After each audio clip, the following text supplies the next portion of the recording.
Hey folks, today we're going to talk a little bit more about expanding identity controls, partially as a result of my most recent video about entitlement management. But first, I got to say, shout out to Wout van Aert for a masterful race at Paris-Roubaix. I think it's safe to say that this week we are all Belgian. So, all right, so kind of waxed poetic about entitlement management. In my YouTube video, I titled it the most powerful Entra feature that you're not using. But I actually need to peel that back a little bit, because what really makes entitlement management powerful is the ability to kind of take your hands off the dials and buttons of day-to-day account management and allow things like attributes, user self-service, approval processes to really manage delivering the security that your users need, or the resources that they need, the roles, the groups, the SharePoint sites, whatever it is. But in order to get to the point where that works and we can really take our hands off the dials, we have to also be able to programmatically create accounts and move them through lifecycle workflows. So the first part, account creation. Every admin on the planet for the last 27 or 8 years or so has been forced to come up with a way to create users in Active Directory or in Entra. As a result, we've had decades of PowerShell commands that change when a library changes, that fail when authentication models get updated. There's a lot of effort to it. We've had CSV files, we've had exports, we've had emails from HR to IT, and all those things kind of work, but they force you to be active with managing the user account. And they tend to expose your organization to errors, particularly as users move within the organization. So we really need a way to programmatically manage joiner, mover, and leaver processes. Now for that, we have lifecycle workflows. But to actually get the identities into Entra in the first place, we also have API-driven provisioning of identities into Entra. There's been a sort of version of this supported for several years, tied specifically to SuccessFactors and Workday as HR systems.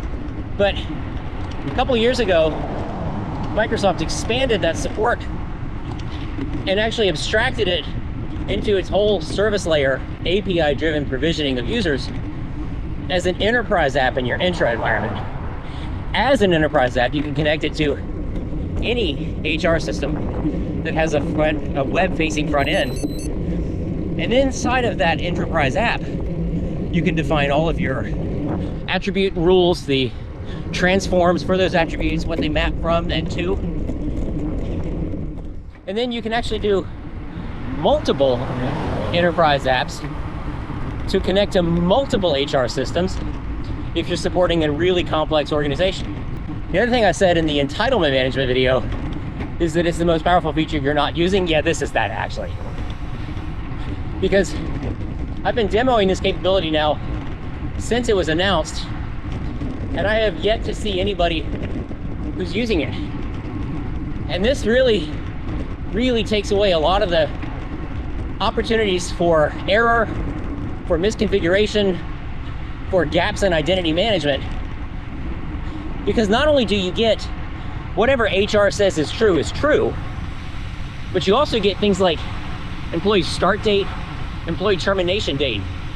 And by default, Entra doesn't really support those attributes kind of on its own. You have to pull them in from somewhere. Once you have that data though, now you can enrich your insider risk management content in Purview. So we've got our API-driven provisioning, right?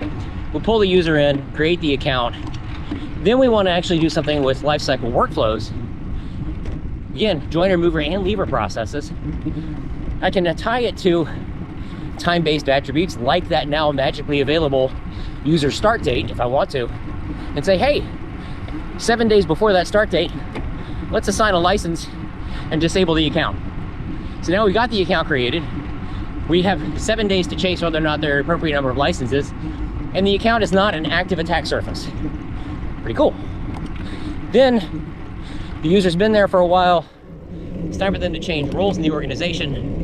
HR changes their job title. HR changes their department. It is no longer incumbent upon you in IT, if you have the proper API-driven provisioning and the proper lifecycle workflows, to go and manually update something.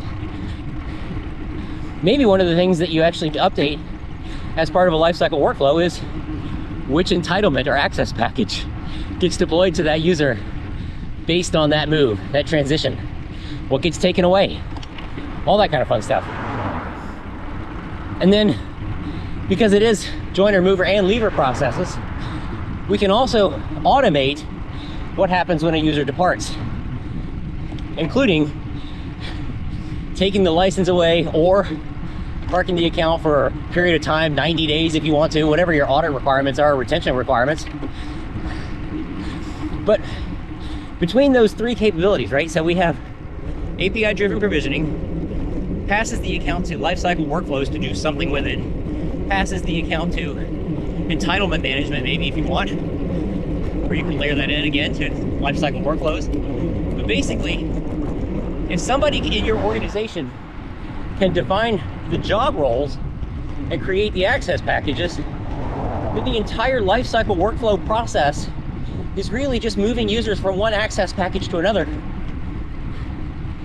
And your hands are off the wheel, off the dials, off the buttons.